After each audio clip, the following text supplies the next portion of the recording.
রাজ্য বিধানসভার বিরোধী দলের নেতা শুভেন্দু অধিকারীর ও পূর্ব মেদিনীপুরের কাথি পৌরসভার প্রাক্তন চেয়ারম্যান সুবল কুমার মান্না একই অনুষ্ঠানে। কাথিতে এই নিয়ে জোর রাজনৈতিক চর্চা। শুভেন্দুবাবুর বাবা শিশির অধিকারীকে এক স্কুলের অনুষ্ঠানে প্রণাম করে দলের কোপে পড়েন তৎকালীন কাথির তৃণমূল পৌরপিতা সুবল কুমার মান্না। তৃণমূল কংগ্রেস তাকে দল থেকে সাসপেন্ড করে, পৌরপিতার পদ চলে যায়। আবার সেই অধিকারী পরিবারের সঙ্গে একই অনুষ্ঠানে সুবলবাবু। এবার অবশ্য আর পদ হারানোর কিছু নেই, তবে শহরে রাজনৈতিক চর্চা থামছে না। কাথিতে ক্ষুদিরাম বসুর জন্মজয়ন্তীর অনুষ্ঠান এখন আলোচনার কেন্দ্রবিন্দুতে।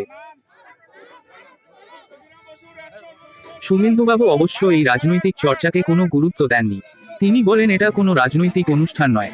ক্ষুদিরাম বসু রাজনৈতিক চর্চার ঊর্ধ্বে।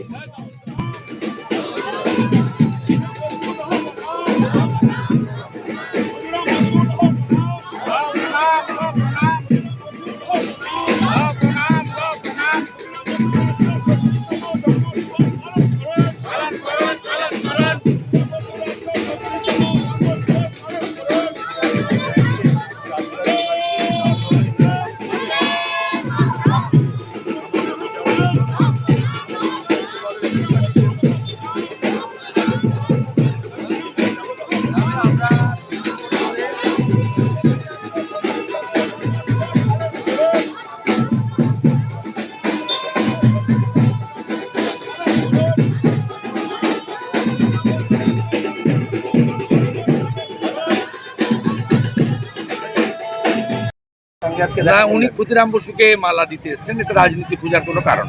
আমার সঙ্গে আরও কাউন্সিলর এখানে আছেন, সুশীল দাস আছেন, তাপস দলে গেছে। তাছাড়া এখানে এই যে শহীদ ক্ষুদিরাম বসু যে সংগ্রহশালা বা ইত্যাদি এইখানকার বিশেষ করে বিশ্বজিৎ রায় ভাই উদ্যোগ নিয়ে করেছেন, এবং সেই সময়কালে এই যে 16 ডিসমিল জমি, এই জমি দেওয়ার ক্ষেত্রে এদেরকে বিরোধিতা ছিল।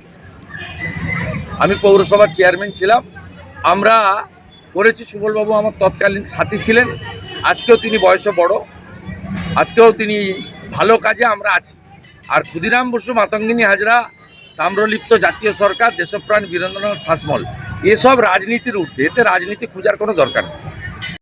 এসেছেন তাদের প্রত্যেককে সমিতির পক্ষ থেকে অসংখ্য অসংখ্য ধন্যবাদ, প্রীতি, শুভেচ্ছা, আন্তরিক অভিনন্দন এবং কৃতজ্ঞতা জানানো হচ্ছে। আপনাদের চরম স্পর্শে এই মাটি আজ পূর্ণ। আমরা আপ্লুত, গর্বিত। আপনাদের প্রত্যেকের উপস্থিতি আমাদের আগামী দিনে কাজের অনুপ্রেরণা যোগায়। আগামী দিনগুলিতেও আপনারা এইভাবে উপস্থিত থেকে আমাদের সাহস জুগিয়ে যাবেন। দীর্ঘায়ু জীবন কামনা করি। সর্বে